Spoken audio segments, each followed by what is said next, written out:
National broadcast news India news update. Census 2027 2 ഘട്ടങ്ങളിലായി പൂർത്തീകരിക്കും. Census നടത്തുന്നതിനുള്ള ഔദ്യോഗിക ഗസറ്റ് വിജ്ഞാപനം പ്രസിദ്ധീകരിച്ചു.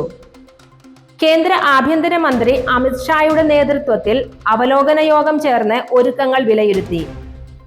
ജാതി സെൻസസ് കൂടി ഉൾപ്പെടുത്തിയാകും സെൻസസ് നടത്തുക എന്ന് കേന്ദ്ര ആഭ്യന്തരമന്ത്രി അമിത് ഷാ വ്യക്തമാക്കി. രാജ്യത്തെ 16ാമത് സെൻസസ് ആണ് നടക്കുക. ലഡാക്കിലും ജമ്മു കാശ്മീർ, ഹിമാചൽ പ്രദേശ്, ഉത്തരാഖണ്ഡ് എന്നിവിടങ്ങളിലെ മഞ്ഞ് മൂടിക്കിടക്കുന്ന മേഖലകളിൽ 2026 ഒക്ടോബർ 1 സെൻസസ് നടപടികൾ ആരംഭിക്കുമെന്നും രാജ്യത്തിന്റെ മറ്റ് ഭാഗങ്ങളിൽ 2027 മാർച്ച് 1 ആരംഭിക്കുമെന്നും വിജ്ഞാപനത്തിൽ പറയുന്നു. 16 വർഷത്തെ ഇടവേളയ്ക്ക് ശേഷമാണ് ഏറ്റവും പുതിയ സെൻസസ് നടക്കുന്നത്. അവസാന സെൻസസ് നടത്തിയത് 2011 കൂടുതൽ വാർത്തകൾക്കായി തുടരുക നാഷണൽ ബ്രോഡ്കാസ്റ്റ് ന്യൂസ് ഇന്ത്യ.